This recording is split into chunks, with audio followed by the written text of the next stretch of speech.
Ladies and gentlemen, what is going on? My name is Noah Clark, and this week I turned 22 years old. So here is what I've learned from the last year and a half of being a business owner. Guys, at 21 years old, I was able to generate over $500,000 completely from my phone and my laptop. The goal in 2026 is to hit 2.5 million, which I believe we will absolutely crush. So like and subscribe if you guys want to follow along with the journey. Here are 7 things I've learned in my journey so far as a young business owner. Guys, these are mistakes and lessons that I've learned so you don't have to fail the same way that I did, but you can rather step up on top of where I have been. I want you to miss out on some of the problems I had to face early so your success can be expedited. So lesson number 1, do not set small goals. When I first started flipping virtually, I set myself a 6-month goal by the end of the year of making $100,000. And when the year was up, when that 6-month mark was up, I had made $100,000. And I thought to myself, oh my goodness, bro, shoot, are you kidding me? I should have set a higher goal. So rather than aiming for the moon and landing in the stars, I aimed for the top of a tree and I hit the top of the tree. Only to realize I had absolutely cut myself short. I completely underestimated my own capacity for winning. So set goals high enough that you will be blown away if you reach them. Because if not, there is no point in aiming for anything at all. At the time I set these goals, I thought $100,000 was a lot of money. I thought it would impress my wife, my dad, my friends, but in reality, it didn't. And it didn't matter, and I was honestly somewhat ashamed of even saying that number. I wasn't proud or happy, which is good, because it's not something to be proud of, and this taught me another lesson. Number 2, don't try to impress anyone. Here's a story on why. When I made my first 6 figures, I made a course on how to make 6 figures in real estate. So I sold this course on and off for a few reasons I'll get into later, but the funny thing was, people hated on me for selling the program. Fast forward quite a while into the future, now everything I have, my community, my course, my program, it's all completely free. And the funniest part about it is, I get even more hate now that I've given everything away for free than I did when I made people pay for it. So my point is, don't ever try to impress other people because you never will. They will always be completely unsatisfied with what you're doing. And guys, if people are even that worried about what you're doing, it means you're doing better than them anyway. So A, don't try to impress anybody. And B, if you're trying to impress anybody, you're probably trying to impress the wrong people. Don't worry about what other people think. Don't worry about it. Don't care about it. And the worst part is, when I was selling this program, I was actually missing out on so much money. Which brings me to lesson number 3. Stay focused. Please, stay focused on the task at hand. When I made the paid program, here was my thinking. All the people I paid for coaching sold coaching, so I should do it too. But then I realized they only make money on coaching. They don't actually do the real business model. My focus was not to coach. My focus was to dominate this business model. These people, they're not actually in the business. I actually want to focus on and maximize the business. So while I did this, it literally ripped my own virtual operation to shreds because my time, focus, and energy was so spread thin. I was in so many different places trying to help so many people go in so many different directions that I was not able to truly dial in my operation. It sucked up my time, it sucked up my money, and it kept me from being able to double down on what was actually working for me at that time because I wasn't paying attention to it. It stole my focus from my true mission and true business. When I decided I would do 2 things at once, I didn't win at both of them. I actually lost at both of them. It's like this story. When I was going to college, I committed to playing 2 sports, baseball and football. When the seasons got closer, I realized, dude, I can only commit to one of these. Who do I think I am? There's only one of me. So I thought I would be good at both. I realized this was completely unfeasible, decided I would just play baseball. Then when we got to the beginning of baseball season, my fastball velo went from 88 to 78 because of arm pain. And I decided, dude, I'm done playing baseball. What did I do? I went back to try and play football again. I mean, seriously, what was I thinking? I was so lost. I did not have a clear mission, a clear goal, and a clear path. I was just trying to commit to too many things and do too many things at once, whereas I really just needed that laser focus and that vision to stay locked in to what I really wanted. Now, don't get me wrong, I was having a ton of fun. It was a blast doing both. It was a great experience, but I'm not in this for fun. I'm in this to win. My goals were not completely clear. I jumped from one thing to another in hopes that it would get better. But then I realized it was never the problem. My mentality and lack of focus was the problem. Brings us to lesson 4. Give yourself more time than you think you need to. When I turned 21, I wrote a book called Mind of a Future Millionaire. It's right here behind me right now.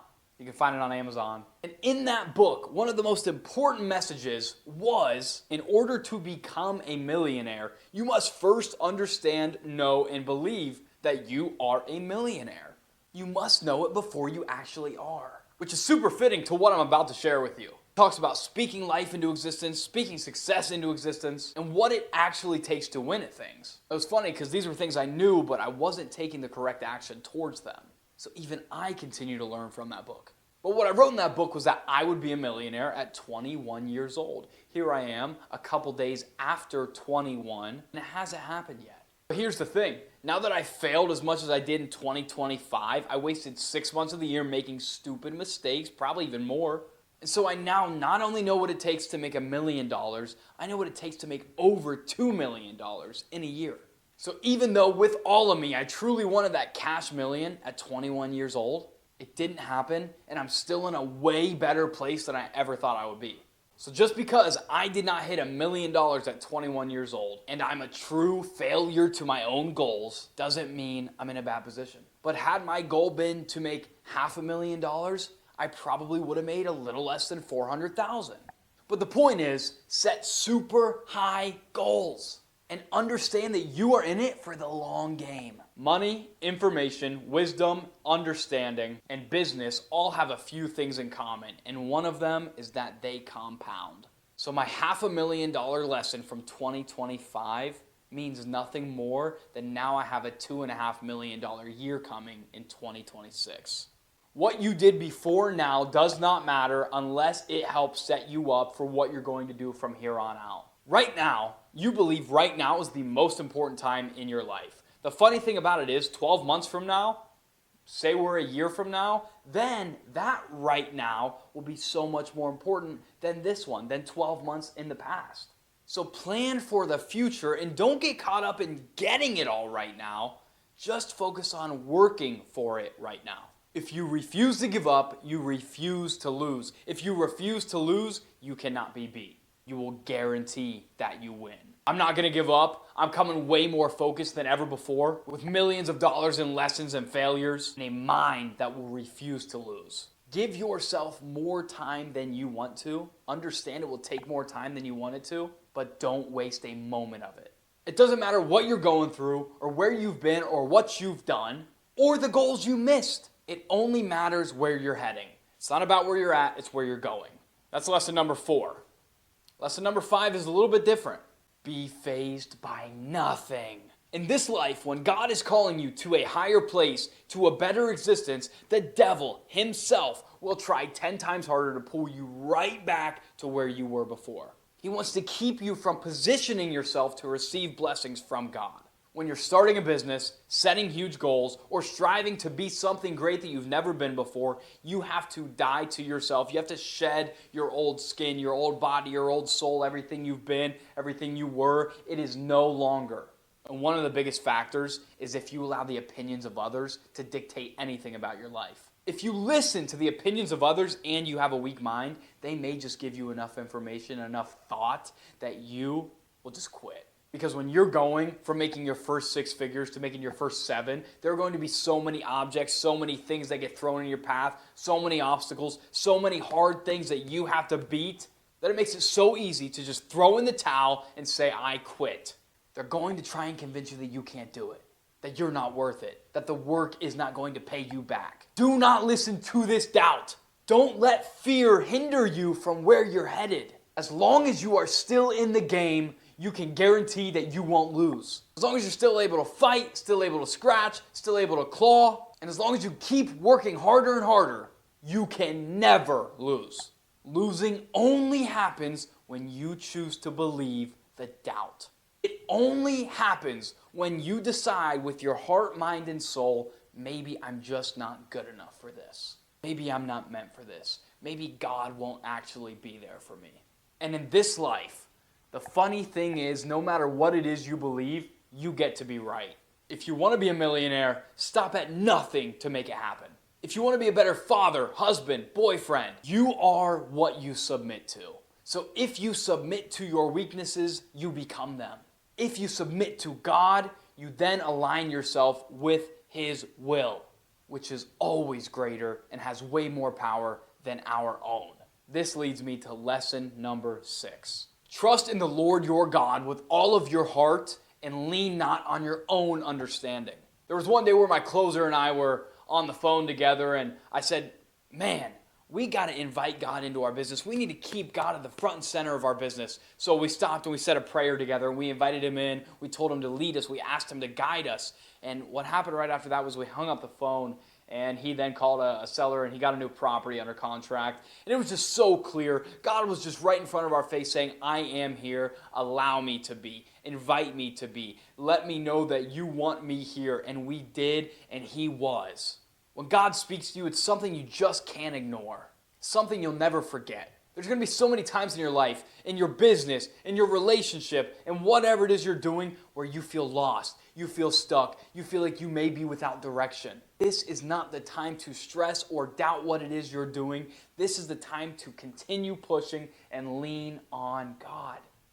You have 2 options. Number 1 is quit and go a different route. Number 2 is the only true and right option, which is to call upon the Lord. You must humble yourself to who He is and who He calls you to be. Seek Him first, and you will have everything you will ever need. This leads us to lesson number 7. Doing more work does not necessarily mean more money. I hear this and talk about it often. It's called the 80-20 rule, which I firmly believe in. It says that 20% of the work you put in will yield 80% of your results. So imagine that. Here's a few examples. In my industry, let's say I make $100,000. And when I look back, 80,000 of those dollars came from a tiny list of data that we pulled that was, let's say, specifically out-of-state owners. So only 20% of the data we pulled was out-of-state owners, but that data brought us 80% of the money we made. So what should I do? What I should do is I should take that 20%, I should enlarge it, I should zoom into it, make that 20% my new 100% input so that my 80% that I got out is only a way bigger 80% this time. Does that make sense? Since this data is only 20% of my input but 80% of my output, I should make that 20% now 100%. 5xing the input, which should 5x the output. And I would immediately see my top line multiply. And this goes for everything in your business. Every single thing has an 80-20, and you need to find out what it is you need to change, where you can get better, not by adding a bunch of people to your business, not by changing a bunch of things, just by tweaking the small things that you often overlook. If the majority of your deals are coming from one marketing agency and just a couple are coming from another, go all in on that one marketing agency. This is why it's important to split test. You can compare and contrast all of these different things within your business to see which one's doing better. So keep zooming in on different areas of your life and your business. Analyze them and find out how you can be as efficient as humanly possible. It is always about working smarter and a lot of times working harder with it. Like if you're Steph Curry, you scored 20 points and 15 of them were from the 3-point line. Get out of the paint, bro. Just go shoot more threes. But if you work hard without being smart, you will not get rewarded for what it is you worked for. Along with this principle, you can apply it to your employees and their production, to different softwares you may use, different ads you run, every single fraction of your business.